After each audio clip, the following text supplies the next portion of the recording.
course, there has been an encroachment on the Uganda Railway Corporation regarding where it is pawned. But today we want to see the progress regarding that very matter, how far they have gone in terms of addressing the challenge that they are facing right there at the Uganda Railways Corporation. Remember, looking at the railways in Uganda, if we are to compare with the East African bloc, Uganda has the least kilometers of railway lines, and of course Tanzania having the largest, followed by Kenya, and of course Uganda comes to third. But remember, Uganda, a part, certain kilometers of these railway lines were actually destroyed. Let me say that, about 516 kilometers of that railway lines. But of course, it's been under refurbishment to ensure that it's back to operations. But as you know, there has been challenges as majority of people have been coming up to encroach on the land where the Uganda Railway is. But the Uganda Railway Corporation is making making up steps regarding that matter to see that it can be resolved, that the Uganda Railway can have back their land to keep the railway operating. Remember, this is also important in integrating the East African community in terms of transporting goods and services. So you can see that relevancy right there, very key. So such hindrances that are coming into this particular area become a little bit stagnant. Of course, they stagnate the business operations within that area, and before you know it, it comes back to the country Uganda at the end of the day. So there ought to be steps taken to ensure that it's implemented effectively, that everyone can benefit in terms of its accessibility and of course affordability at the end of the day. Let's examine the progress of this particular event. We shall be right back. Given my intel that the first parliamentary council will probably be looking at it. So on this, I want to thank you, Honorable Minister, and the Ministry of Works for having moved very fast. Number two, Honorable Minister, when you came in, you instituted the Land Investigation Committee. At the end of our term, we requested that you extend this term for 6 months to make sure that they deliver on outstanding business. I have been told by the Managing Director and the Corporation Secretary that this is moving, and in fact, it has started to even deliver some results. I am extremely happy that this has happened. Evictions of new encroachers. Honorable Minister, I know that you have spent time, Honorable Ministers, let me say, you have spent time in the Parliament trying to convince on the RAP process, especially as we address the new ADB funding. I am told that this has moved very fast, to the extent that new evictions are happening for the new encroachers. This is on the basis of largely the Ministry of Justice working closely with the Ministry of Works to make sure that this is understood, and I am very happy to see that in our report we can say that evictions, especially on encroachers,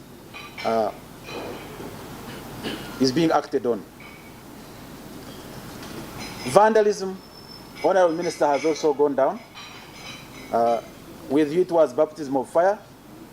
I am very happy to see that the public has engaged openly with a few of so-called investors who have been stealing our public equipment, the rails, the sleepers, and I am very happy to see that now this is in check, and we will not waste any time as a board to bring to the attention of the public those people who continue to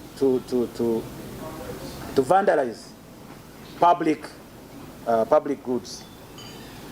On the security side, Honorable Minister, with your involvement and the involvement of your colleagues, we have a very good working relationship with NEC, which is the UPDF area, with the 1st Division, to make sure that they support the police and our own security, to make sure that the security of the Uganda Railways Corporation assets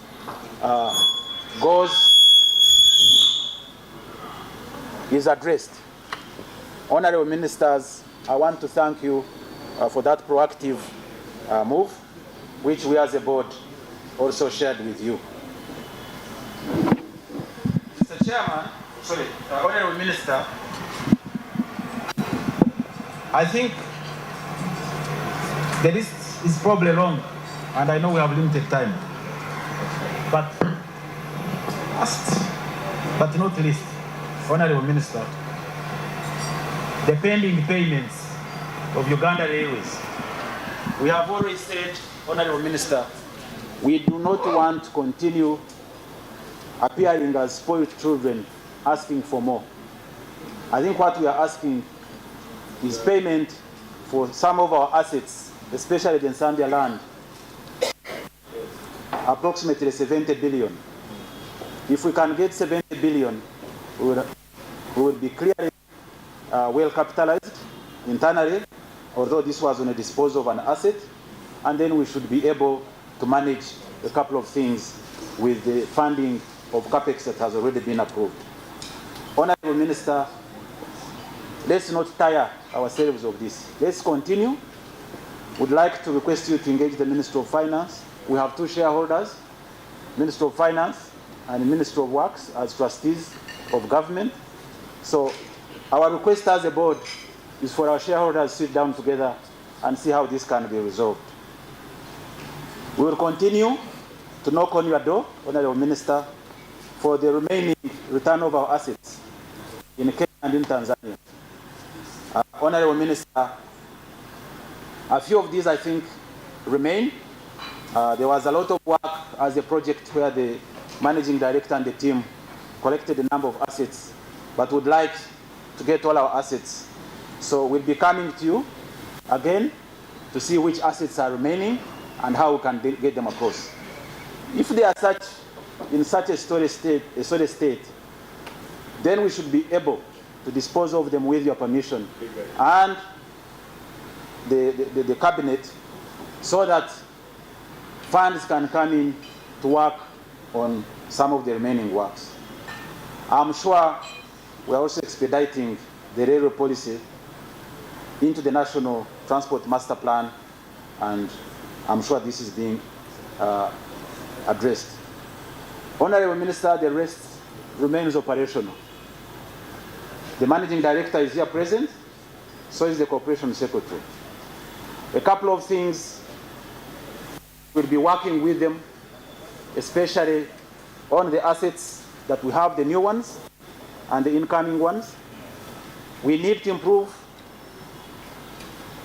in our HR to be able to attract good people, young people.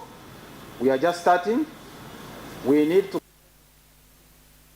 how to compensate them, how to retain them, how to grow them, and how these people can continue to serve. Honorable Minister, I don't want to bother you with the operational matters that are for the attention of the board, but we are aware. My Minister of State for Transport has talked to me in the past. You have talked to me. Honorable Mr. Etweru has been there launching some of our assets. You can see that we need to get more young people in the organization. We'll work on that. For the board, I want to declare in front of you that mine is a very transparent method of work. I delegate a lot, and for that lately I have paid. But social media part, I think we are here to do a job. And Honorable Minister, I want to pledge before Honorable Ministers that we will deliver. I want to thank you. I want to thank you for putting confidence in us. And you, on behalf, will make sure that don't let you down and will continue to serve diligently and deliver on our mandate. I thank you, and I say this for God and our country.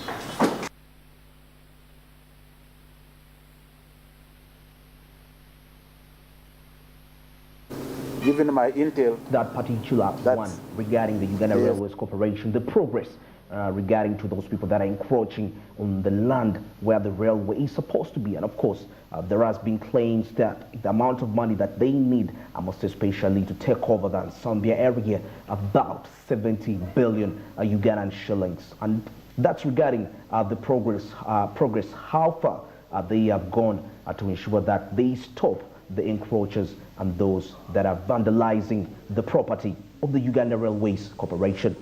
At this very particular hour, let's get into the business insight. And this time around, we are looking at the pharmacy business.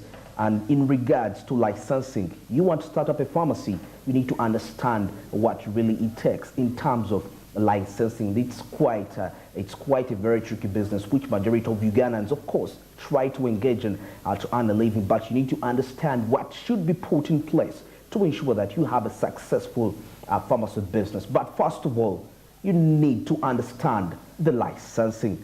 The details in the inside. Dr. Gonsha Rehema. I'm a legally registered pharmacist in Uganda. I work with Extra Care Pharmacies. Acquire your degree. Only that does not make you a legally registered pharmacist in Uganda. You are supposed to go through a certain process, which takes over 1.5 to 2 years.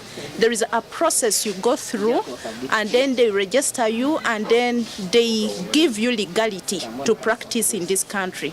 So if you acquire your degree, maybe in Uganda, Kenya, Nigeria, or even abroad, when you get this degree, you are supposed to apply to the Pharmaceutical Society of Uganda. And the application forms you use are there on the website, on the Pharmaceutical Society of Uganda website, or you can pick them physically from the offices of the Pharmaceutical Society of Uganda. So when you fill in this form, there are some other documents that they ask you to attach. And these documents include your degree certificate, they include your S6 results, the advanced sleep result, and then they include your O-level certificate, they include your P7 certificate, they include your admission letter to the university. So the students still there, make sure you do not throw away that admission letter. They will need it for your registration process. And then after, they will ask for your birth certificate, your passport photo, and then some money like 2,000 and 50,000 shillings. And then after that, your application will be taken to a certain committee. That committee is called PSU Examination Committee.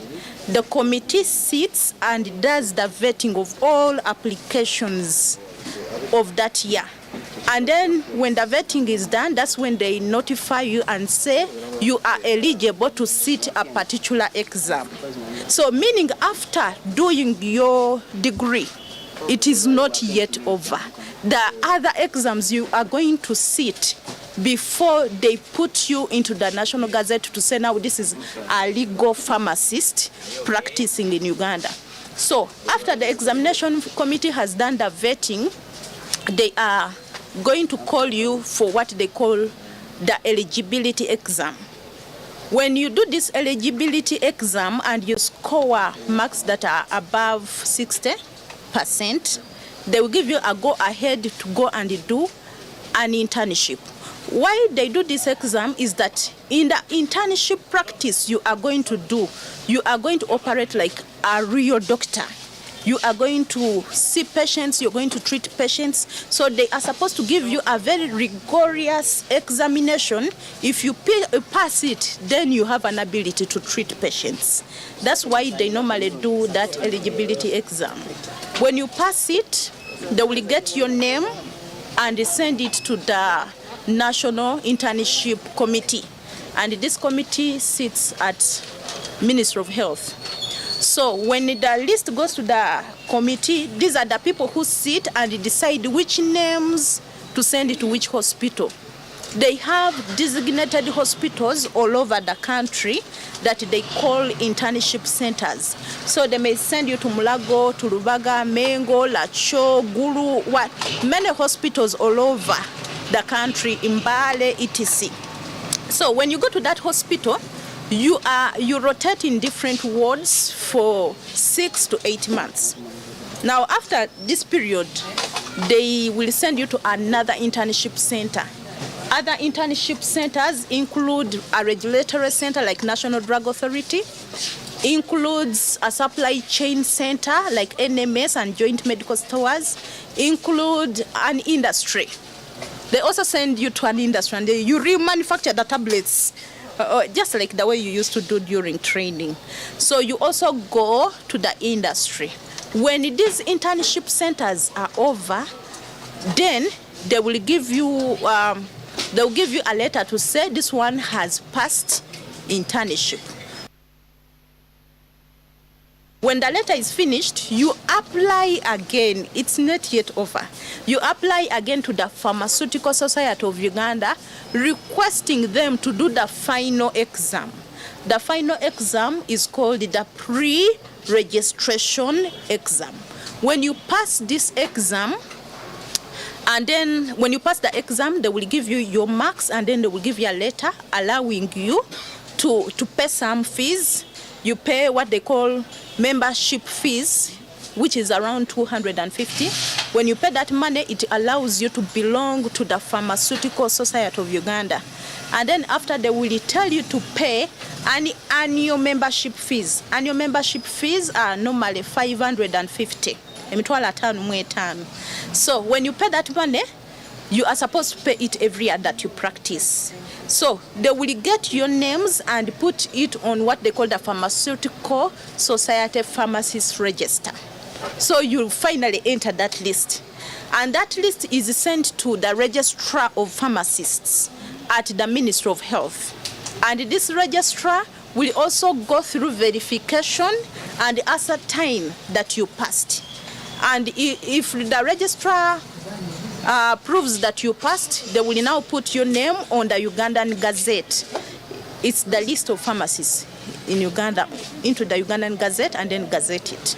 So once you're gazetted, we now say you are a legally registered pharmacist in Uganda. So that is the process. It's lengthy, but it's the process that a degree holder of pharmacy goes through to become a registered pharmacist in Uganda. Quite a lengthy procedure right there in regarding to getting a license to operate a pharmacy. But that all comes, of course, with how tricky the business is. And of course, it's very important to ensure that everything is put in line, that you're certified so that the consumers can feel secure into your brand regarding to going to your pharmacy and purchase those medicines, because at the end of the day, this is something to deal with life. That's why the procedure is quite lengthy for you to be certified as a pharmacist in Uganda, but not only in Uganda, but also the world at large. Let's get into a short commercial break. We return with more. Good morning.